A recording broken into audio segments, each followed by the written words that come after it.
नमस्कार दोस्तों, good morning, आदाब।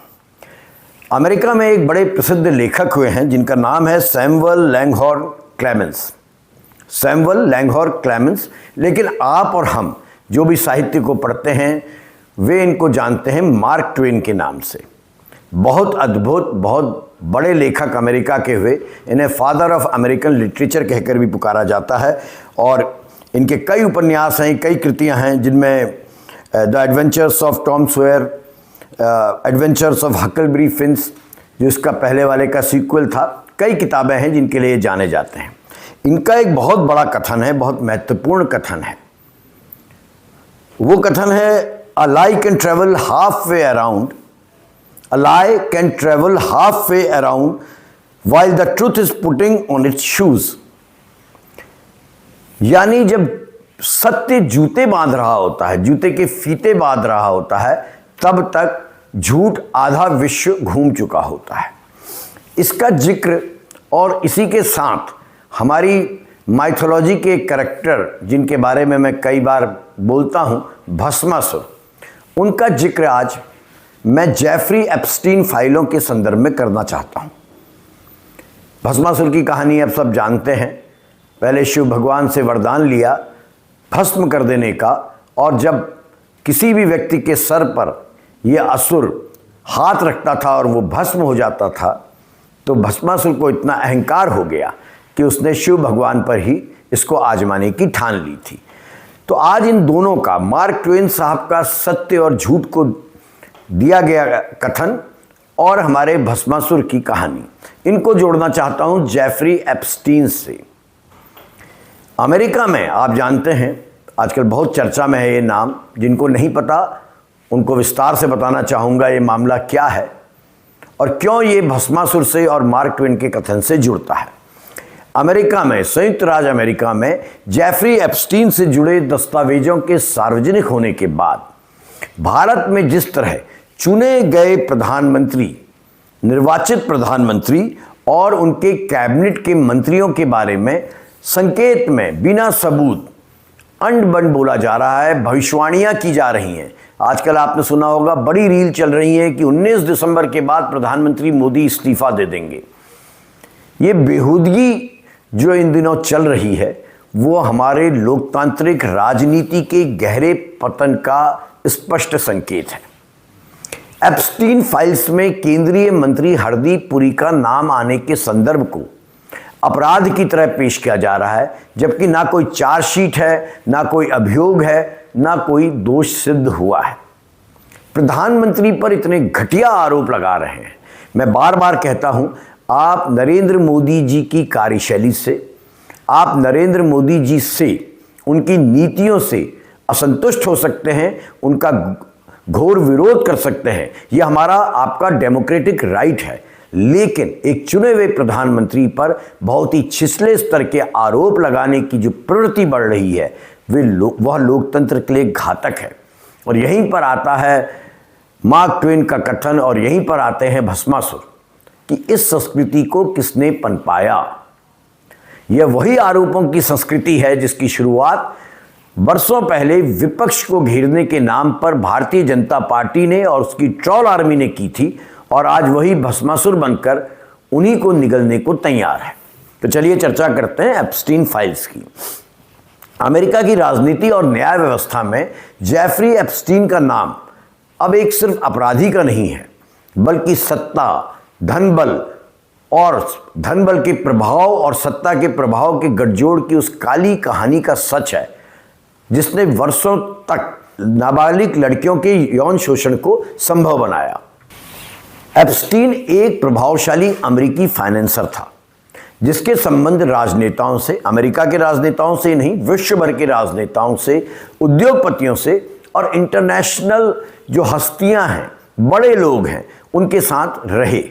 2008 में अमेरिका के फ्लोरिडा पर उस पर लगे गंभीर आरोपों के बावजूद उसे बहुत हल्की सी सजा सुनाई गई।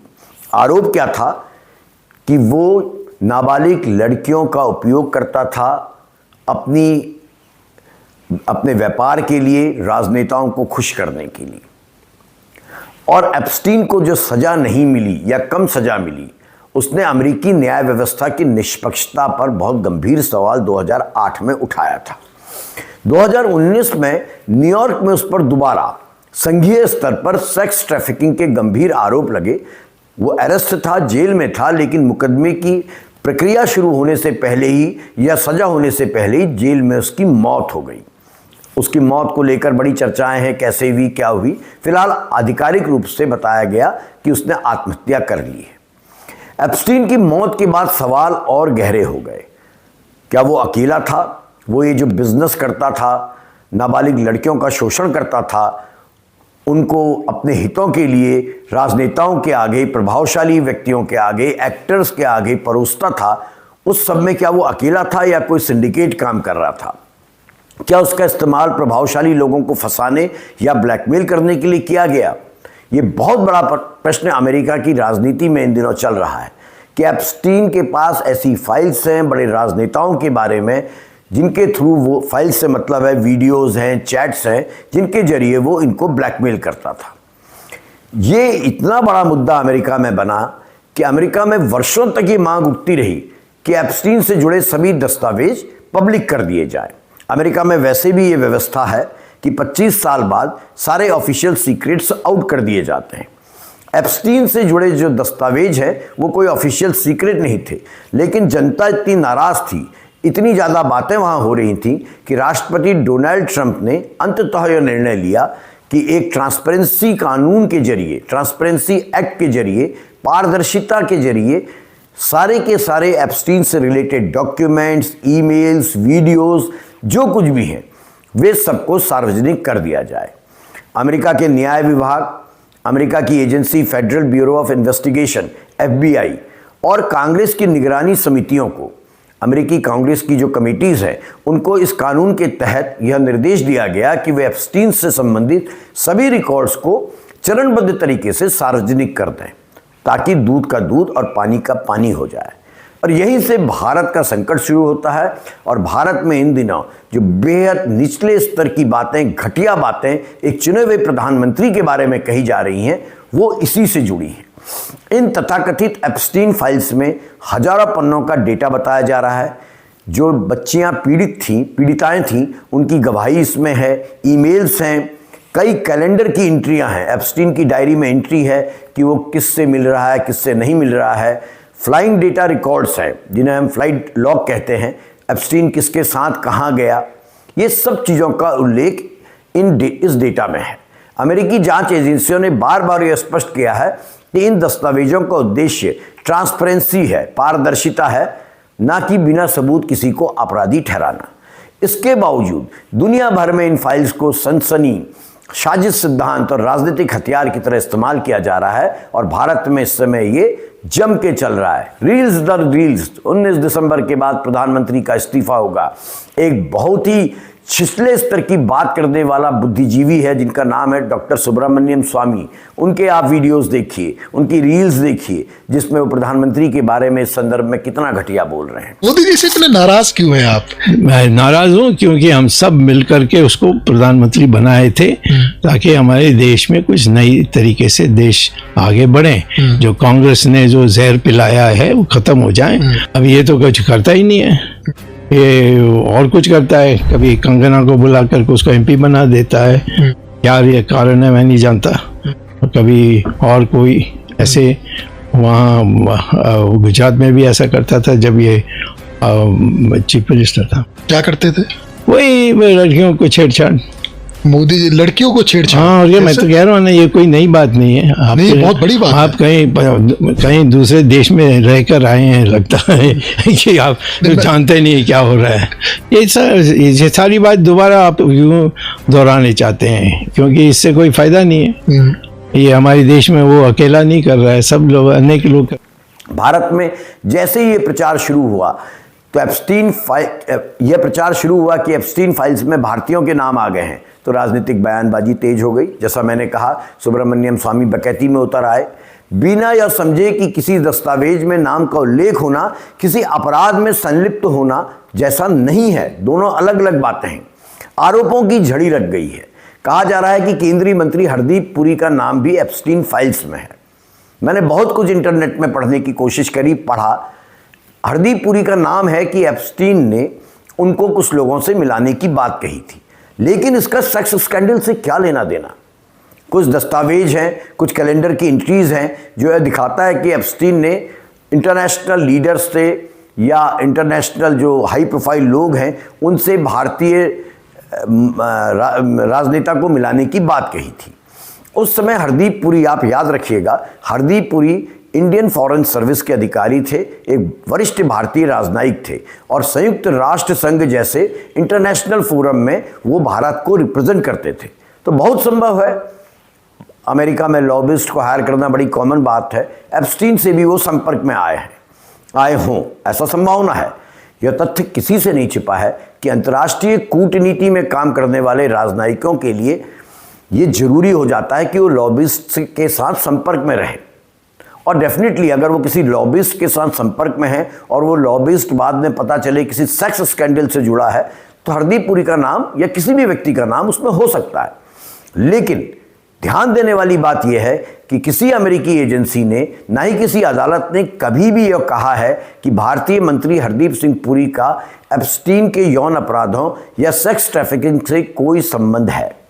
ना कोई चार्जशीट है, ना कोई अभियोग है, ना कोई दोष सिद्धि है। इसके बावजूद भारतीय राजनीति में उनके नाम को इन दिनों इस तरह उछाला जा रहा है मानो कोई बहुत बड़ा अपराध केंद्रीय मंत्री हरदीप पुरी ने किया हो।